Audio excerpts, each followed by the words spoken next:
हर हर महादेव बजरंगबली की जय.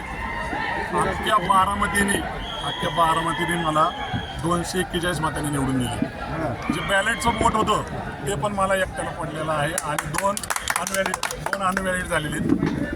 आणि 1 2 3 4 5 बूथवर मी लीडला आहे आणि ती 4 बूथला छोट्या लीडने होते. 2304 मतं मला पडली, त्यांना 2063 पडली.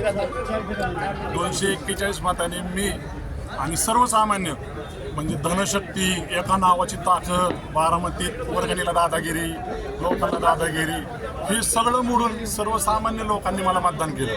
जेव्हा की माझा अर्धा खाटी गल्लीचा भाग 15 दौडला होता, मला सगळा नवीन भाग होता. एरियातल्या लोकांनी मला सगळ्यांनी साथ दिली. आयुष्यभर मला सगळ्या बांधवांनी साथ दिली. आता पण सगळ्यांनी साथ दिली. सगळ्यांचे खूप खूप धन्यवाद. आपण तुम्ही खरं तर अजित पवारांचे कार्यकर्ते म्हणून अजित दादाच की, पण आता तुम्ही अपक्ष निवडून आलाय, कुणाकडे जाणार आहे? अजित पवारांकडे परत जायचा विचार? आता मी सगळ्या जनतेबरोबर आहे आणि सगळी जनताने जी सांगन ती मी करणार आहे. कारण कोणतरी दादाच्या कानात सारखं माझ्याबद्दल बोलायचं.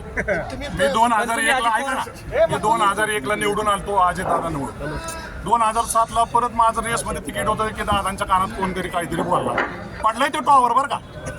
आणि परत 2012ला कोणतरी दादाच्या कानात बोललं, परत ते टॉवर आत्ता पडलेलं बरं का. परत 17ला दादाच्या कानात कोणतरी काहीतरी बोललं. आत्ता पण दादाच्या 12:30 वाजेपर्यंत माझं नाव होतं, परत दादाच्या कानात कोणतरी काहीतरी बोललं. पण शेवटी जनतेने मला सांगितलं की कोणतरी कारण बोलतोय अजित पवारांनी तुम्हाला डावललं त्यांच्या सांगण्यावरून. टावरकडे लिंबू येईन, माझ्याकडे बोले नाते.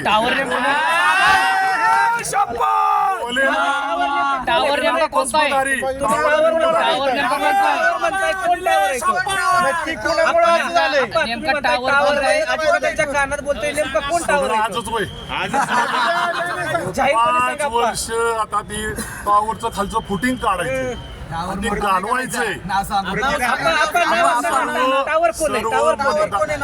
सर्व मतदारांचे खूप खूप धन्यवाद.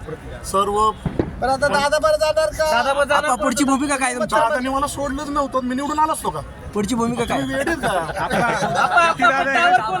सर्व मतदारांचे आभार.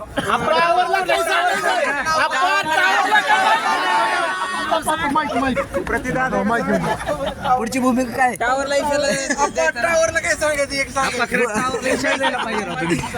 टावरचं नाव काय घ्याय नाही.